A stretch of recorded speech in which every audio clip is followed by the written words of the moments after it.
The battle exploded at 1:06 p.m. on the northeast and northwest sectors of the perimeter. Captain Turner's men were under heavy attack and trying to hold their sector of the northwest perimeter from a large Viet Cong assaulting force. At the same time, the 3rd Platoon of the Rangers Alpha Company was trying to hold back a Viet Cong onslaught on their positions. 3rd Platoon was being attacked by the same VC elements that were attacking the Black Lions Bravo Company. These were mostly hardcore VC in tan uniforms and heavily armed with AK-47s, RPGs, carbines, grenades, and more.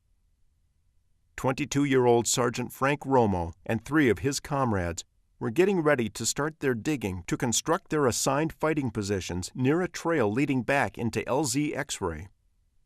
It was lunchtime, however, and the 4 decided to take a couple of minutes to eat some sea rations before starting their work. At about that time, a couple other men from Alpha Company moved by their position to go further out into the surrounding jungle. 19-year-old Sergeant Dennis Chip Giles was the squad's machine gunner and had already set up his M60 overlooking a well-trodden trail leading back to LZ X-ray. Giles was from Kipling, Ohio, a small town with a population of less than 200, which was named after author Rudyard Kipling. Giles had been working as a store clerk when he was drafted, and by June 17, he had been in country for about 9 months. 24-year-old Private First Class Don Rawls of Maple Hill, North Carolina, was Sergeant Giles' assistant, and Private First Class Curley, also from North Carolina, was the ammo bearer. They had dropped their rucksacks and stacked the belts of M60 ammo close to the gun, and then sat down to eat. They had just opened some cans of sea rations when they heard a few shots from the area where the men who had just passed them had entered the jungle. Then a couple more shots rang out, and then all hell broke loose. There were VC coming, not just 1 or 2, but many of them. Sergeant Giles jumped behind his loaded M60 and took aim at the horde of Viet Cong coming towards them. Don Rawls took up a prone position to Giles' left and started guiding the belt of M60 rounds into the gun. Sergeant Romo with his PRC-25 was to the left of Rawls, giving a quick situation report to Specialist 4th Class Frank Limiero, who was 3rd Platoon's RTO. Who shot first, no one really knows, but suddenly bullets were flying everywhere.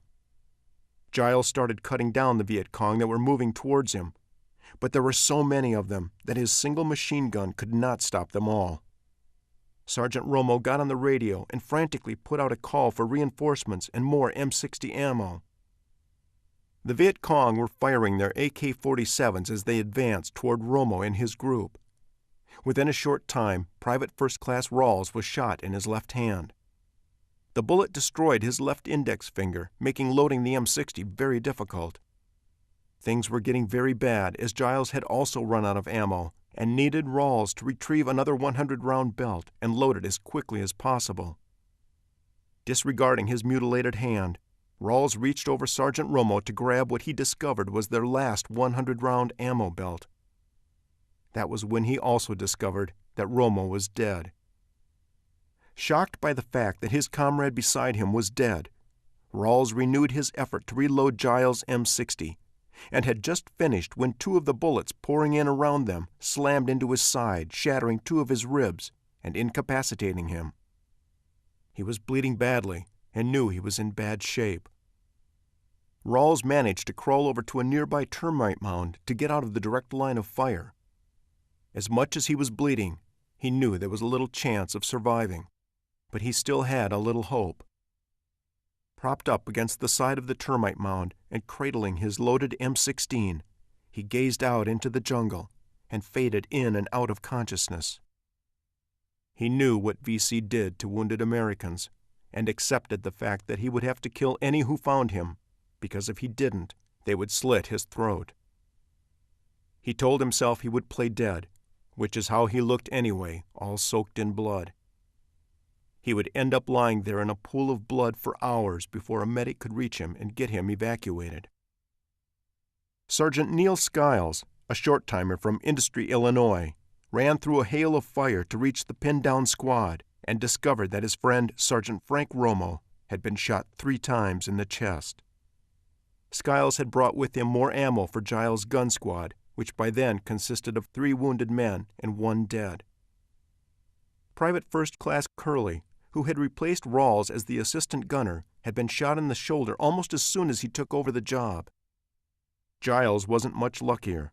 He had been shot in the right calf and needed attention.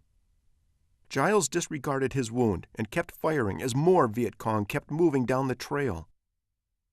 Sergeant Skiles, recognizing their serious shortage of M60 ammo, jumped up from his position and dashed back to the clearing for more, taking fire all the way.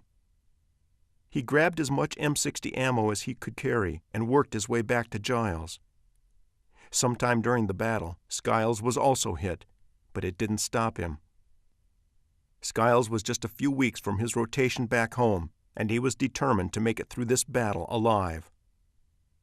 He and Giles' machine gun crew would continue the fight until the Viet Cong finally pulled back. During part of the battle, Sergeant Giles was loading and shooting the M60 by himself. At one time, the gun jammed, and he had to roll over on his back to get in a position to clear it and thread a new belt into it.